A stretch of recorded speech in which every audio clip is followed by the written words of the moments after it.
శుక్లాంబరధరం విష్ణుం శశివర్ణం చతుర్భుజం ప్రసన్నవదనం ధ్యాయేత్ సర్వవిఘ్నోపశాంతయే అగజానపద్మార్కం గజానమహార్నిశం అనేకదంతం భక్తానాం ఏకదంతం ఉపాస్మహే.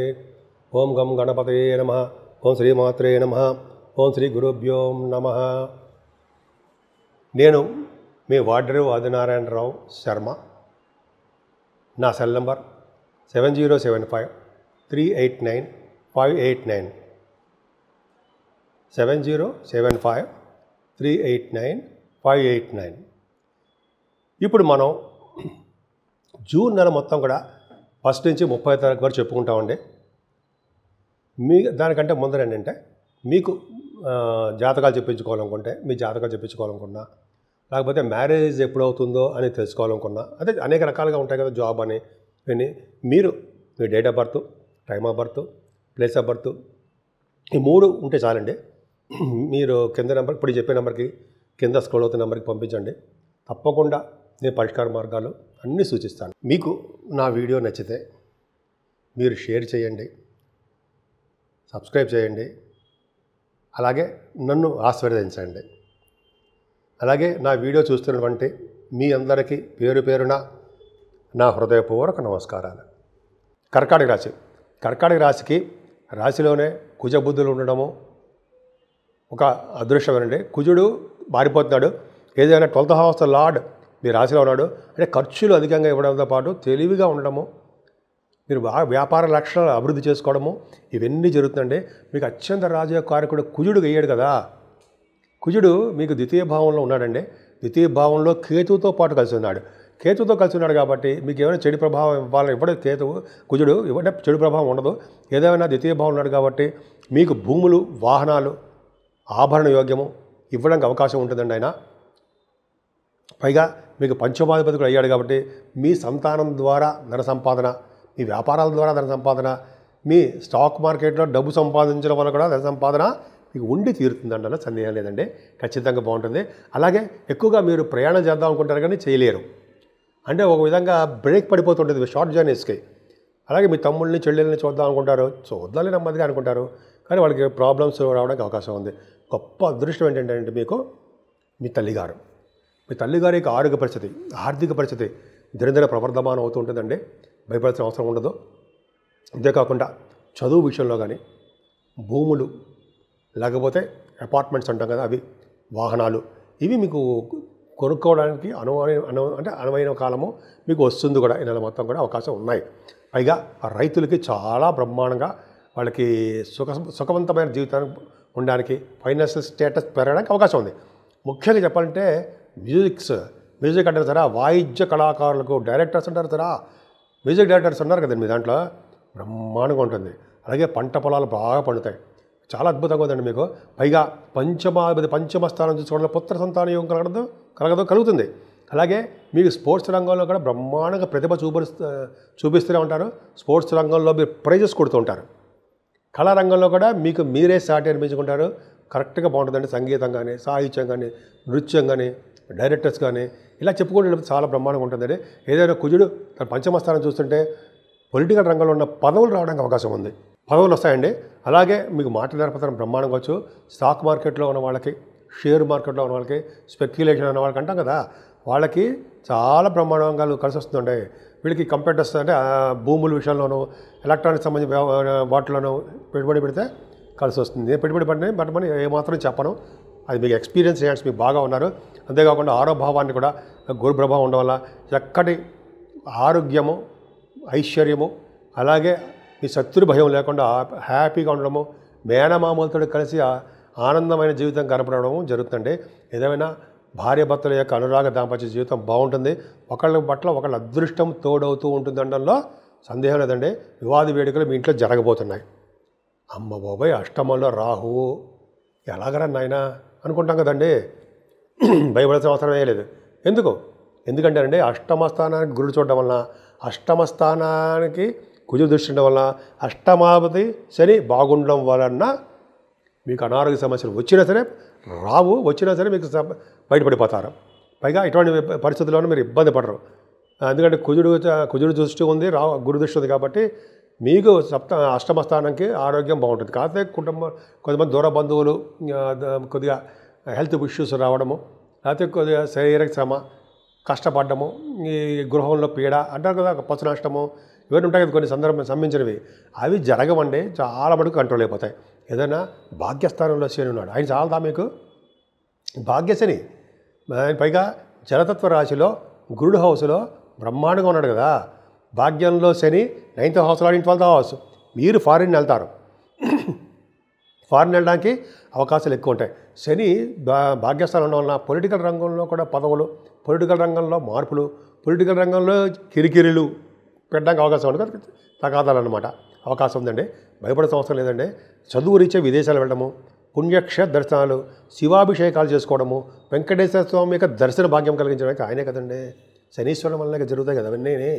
పైగా భాగ్యస్థానం శని ఉండడం వల్ల మీకు అంటే వ్యాపార లక్షణాలు బాగుంటాయండి. ముఖ్యంగా కోల్, సాఫ్ట్వేర్ రంగాలు, అలాగే ఆ ఫార్మా, ఆటోమొబైల్ ఇండస్ట్రీస్, సిమెంటు, ఇలా చెప్పుకుంటూ వెళ్ళిపోతే గోల్డ్ కూడా ఉంటుందండి. గోల్డ్ కూడా డెవలప్మెంట్స్ ఉంటాయి. ఒక చోట చదివాను నేను. అదొక విధంగా భాగ్యస్థానంలో శని అనేవాడు మీకు సూపర్గా మంచి చేస్తాడు. పక్క పెడతాడండి. దశమంలో శుక్రుడు, దశమాధిపతి బాగున్నాడు, లాభంలో ఉన్నాడు. అంటే యాక్చువల్గా చెప్పాలంటేనండి, దశమంలో శుక్రుడు ఉండడం వలన, శుక్రుడు మంచివాడు కాదు కదా, మీకు 4th హౌస్ లార్డ్ అయ్యాడు కదా. 4th హౌస్ లార్డ్ దశమంలో ఉన్నాడు అంటే ఏంటంటే ఫారిన్. ఎలా చూసుకుని మీరు ఈ సంవత్సరంలో మీరు ఫారిన్ కంటే చెల్లకపోతే నన్ను అడగండి. అంటే మీరు అంటే అందరూనా కాదు, వాళ్ళ జాతకాల రీత్యా ఆధారపడి ఉంటుంది. రాహుతో కనెక్ట్ అయి ఉండాలి గ్రహాలు. అది చెప్పుకుందాం, చూపించుకుందాం, సరదా చెప్పుకుందాం, చూసుకోవచ్చులేండి. కానీ ఆ దశమంలో శుక్రుడు వలన జనరల్గా ఏంటంటే మీ ప్రైవేట్ రంగ ఆర్గనైజేషన్లో బాగా డెవలప్ అవుతారు. అలాగే సాఫ్ట్వేర్ రంగ ఉద్యోగస్తులు చాలా బాగుంటుంది. రియల్ ఎస్టేట్ రంగంలో ఉన్న వాళ్ళకి అది చెప్పక్కర్లా, వాళ్ళే మనకు చెప్తారన్నమాట అంత అద్భుతంగా ఉందని. అంతేకాకుండా శుక్రుడు వలన కళారంగంలో ప్రతిభ, అలాగే కళారంగంలో అభిరుచి, బంగారు వస్తువులు, ఆభరణాలు, డ్రెస్సెస్, మంచి వాహన యోగము, సౌఖ్యము కలగడానికి అవకాశం ఉందండి. ఏదైనా లాభస్థానంలో రవి బుధులు లాభంలో ఉండే మాట్లాడండి. సెకండ్ హౌస్ లార్డ్ లాభంలో ఉన్నాడంటే మీకు డబ్బులు అంటారు సరే, అలాగా ఫైనాన్షియల్ స్టేటస్ పెరిగి తీరుతుంది. ఉన్నదానికంటే ఎక్కువగా వస్తుంది డబ్బులు. పైగా ఈ డాక్టర్స్ వృత్తిలో ఉన్న వాళ్ళకి, కొంతమందికి ఏమో అడ్వకేట్స్కి, కొంతమందికి ఏమో ఫైనాన్స్ అండ్ అకౌంట్స్ అంటారు సరే వాళ్ళకి, ఇలా ఏ ఫీల్డ్లో ఉన్న వాళ్ళకి ఆ ఫీల్డ్లో బాగా డబ్బు సంపాదించుకుంటారు. ఇక 12 భావం చూస్తారంటే గురుడుతో రవి బుధులు కూడా 15వ తారీఖు వస్తాడు, 6వ తారీఖు బుధుడే వచ్చేస్తున్నాడు. వలన అవుతుందంటే దేవతారాధన కోసము, దైవ దర్శనాల కోసము, అలాగే మీ సన్మానాల కోసము, మీకు విదేశ పర్యటన కోసము బాగా డబ్బులు ఖర్చు పెట్టేస్తూ ఉంటారు. గురుడు కూడా 12వ భావంలో ఉన్నాడు, 9th హౌస్ లార్డ్ అయ్యాడు కదండి. భాగ్యాధిపతి గురుడు మీకు వ్యయస్థానంలో ఉండము, సప్తమాధిపతి భాగ్యంలో ఉండము, భాగ్యస్థానంలో ఉన్నా సరే జలదత్రాశిలో ఉండడం వల్ల ఫారిన్. సో కొన్ని కాంబినేషన్స్ ఉన్నాయండి. ఫారిన్ అని నేను చాలాసార్లు చెప్పడం కారణం అంటే నాకు బాగా దాని మీద, ఆ గ్రహాల మీద, ఆ స్టడీస్ మీద పట్టు ఉంది కాబట్టి, కొంచెం తెలుసు కాబట్టి ఫారిన్ కంట్రీస్ ఎవరు వెళ్తారు ఎవరు వెళ్ళరు అని కూడా చెప్పగలను నేను. ఎందుకంటే ఊరికి నా నోటికి వచ్చేది చెప్పేయడం కాదండి, ఇది ఖచ్చితంగా శాస్త్రంలో ఉన్నదే నేను చెప్తున్నా. దానికి ఏంటంటే మనం దానికి కన్వీనియంట్గా మీ జాతకాల్లో ఆ దశలు వచ్చి ఉండాలన్నమాట, అప్పుడు ఫారిన్ కంట్రీస్ వెళ్తారు. సో కనెక్ట్ అయ్యి ఉంటుందండి, డోంట్ వరీ. ఏదైనా గురుడు రవి బుధులు మీకు చాలా అద్భుతమైన మంచి యోగాలు కనిపిస్తున్నారు. మరి ఏం భయపడాల్సిన అవసరం లేదు.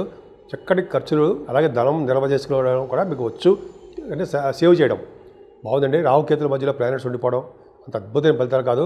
ముఖ్యంగా సుబ్రహ్మణ్యేశ్వర స్వామి ఆరాధన చేసుకోవాలండి. ముఖ్యంగా అమ్మవారి పూజలు కానీ, కాళహస్తిలో రాహుకేతుల పూజలు కానీ చేయించుకుంటే చాలా అద్భుతమైన ఫలితాలు ఉంటాయి. మనం 12 రాశుల గురించి, అంటే 12 రాశుల వారికి తీసుకోవాల్సిన జాగ్రత్తలు ఏంటి, రెమెడీస్ ఏంటి, ఏం చేస్తే బాగుంటుంది, 12 రాశులకు కాలసర్పదోషం ఉన్నారు, అసలు ఈ నెల మొత్తం, జూన్ నెల మొత్తం ఏం చెయ్యాలి అంటే ఒక్కటండి, ఒక బ్రాహ్మణుడు కానీ లేకపోతే వేద పండితుని కానీ, స్వామివారు అదే వేద పండితుల వారు కానీ ఇంటికి పిలిపించి భోజనం పెట్టడము, మామిడి పండు వేసి పెరుగన్నం పెట్టడం అనేది గొప్ప అదృష్టం అని. చాలా రకాల దోషాలు హరించిపోతాయట. ఒక బ్రాహ్మడికి, సద్బ్రాహ్మణుడు కానీ వేద పండితులు కానీ భోజనం పిలిచి పెట్టినా, అయితే ఇంటికి పిలిచి మామిడి పండ్లు దానం ఇచ్చినా చాలా అద్భుత ఫలితాలు ఉంటాయండి. ముఖ్యంగా రాహుకేతుల మధ్యలో కూడా ఈ ప్లానెట్ పొజిషన్స్ ఉండిపోవడం వల్ల అమ్మవారి యొక్క పూజలు తప్పనిసరిగా చేసుకోవాలి. ఆవిడకి కుంకుమ పూజలు కానీ, అభిషేకాలు కానీ, చండీ హోమాలు అంటారు సరే, అటువంటివి కానీ చేయడం వలన, భ్రమరామ అమ్మవారికి కళ్యాణం చేయించుకోవడం వలన చక్కటి సంతానము, అలాగే వివాద వేడుకలు అన్నీ జరుగుతాయి. అంతేకాకుండా ఈ రావుకేతుల మధ్యలో ఉండిపోవడం వలన, కేతు కూడా ఉండడం వలన అమ్మవారికి పూజలు చేయించడం, వాళ్ళంటే ఒక కాళహస్తిలో పూజ చేయించుకోవడంతో పాటు ముఖ్యంగా కేతు ప్రభావం తగ్గడానికి గణపతి ఆరాధన చాలా పవర్ఫుల్. ఎలాగైనా పూజించవచ్చు ఆయనే. తర్వాత సుబ్రహ్మణ్యేశ్వర స్వామిని పూజించడం, ఆరాధించడం. ఆయనకి వీలుంటే మందపల్లిలో మోపిదేవిలో మందపల్లి కాదండి, మోపిదేవిలో విగ్రహ ప్రతిష్ఠ చేయించుకోవడం వలన సర్వదా సౌఖ్యంగా ఉంటుందండి.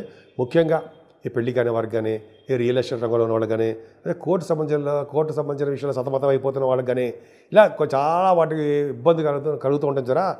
వారందరూ ఇక్కడ చెప్పదగ్గ సూచన ఏంటంటే, ఒక్కసారి మోపిదేవి వెళ్ళి, ఎందుకంటే నేను కూడా వెళ్ళాను కాబట్టి చెప్తున్నానండి, అక్కడ ఒక్కసారి నాగప్రతిష్ఠ చేయించుకోండి. అది వీలున్నప్పుడు, నేనే చెప్పాను అని చెప్పి రేపో ఎల్లుండి వెళ్ళిపోయి గమగమ చేయించడం కాదు, మీకు వీలున్నప్పుడు బాగా ఏంటి ఈ రావుకేతుల మధ్యలో ప్లానెట్ పొజిషన్ ఉంది కాబట్టి సాధ్యమైన త్వరగా చేయించుకుంటే చాలా మంచి ఫలితాలు వస్తాయండి. ఏదేమైనా సరే, ఇవన్నీ చేసినా సరే విష్ణువుకి తులసి మాల సమర్పించడము, అలాగే ఈశ్వరుణ్ణి, పరమేశ్వరుణ్ణి, మహాశివుణ్ణి తైలాభిషేకాలు కాదండి, ఆయనకి తేనెతో అభిషేకాలు చేయించడం వలన, అలాగే మల్లె పువ్వులతో పూజించడం వలన కూడా భార్యాభర్తల విషయంలో అనురాగం, ఆప్యాయత, అనురాగ దాంపత్య జీవితం ఇంకేంటి అంటే పెనవేసుకుపోవడం అంత అదృష్టం చాలా చాలా బాగుంటుందండి. అందుకనే ఎక్కడ ఉన్నా మనం ఏ పొజిషన్లో ఉన్నా సరే శివుడిని మాత్రం మర్చిపోకూడదు, విష్ణువుని అసలు మర్చిపోకూడదు. చూసారా, శివుడినేమో పూజించమంటుంటారు, విష్ణువుని కీర్తించమంటారు. కీర్తించడం అంటే అంటే మనం పొగడ్డం అంటే మాట్లాడడం, ఆయన గురించి చెప్పుకుంటూ ఉండడం. ఇది శాస్త్రం ఉంది కదండి, చేతులు ఉండగా శివ పూజ చేయనేలా అంటాం కదా. చేతులు ఉన్నాయి, శివుడికి పూజ చేద్దాం. అదే నోరుండగా అంటే హరినామ కీర్తన చేయనేలా, హరినామం చేయకపోతే ఎట్లా అంటే, భగవంతుడు ఏం చెప్పారంటే, నన్ను తలుచుకో, శివుడికి అభిషేకాలు చేయించు, అప్పుడు నువ్వు చూసుకు ఎలా ఉంటావు చూడు, మంచి పొజిషన్ వచ్చినప్పుడు నిన్ను మేము కాపాడుతామని భగవంతుడు చెప్తాడు కదండి మనకి. సో ఎల్లవేళలా మీరు సర్వశుభాలు సర్వసౌఖ్యాలు కలగాలని ఆ శివుడు విష్ణువు యొక్క ఆశీస్సులు, మీకు అమ్మవారి యొక్క ఆశీస్సులు కూడా రెండు, అమ్మో ఆవిడికి ఆశీస్సులు ఎల్లవేళ మీ అందరి మీద ఉండాలని, ఎప్పుడు కూడా దినదిన ప్రవర్ధమానం అవుతూ నలుగురికి హెల్ప్ చేస్తూ, మనం అంటే మీరు కూడా బాగా, మనం అంటే నేను కూడా ఉంటానండి, అది బాగా డెవలప్ అవ్వాలని, మంచి అభివృద్ధికరంగా రావాలని నేను మనస్ఫూర్తిగా కోరుకుంటున్నాను.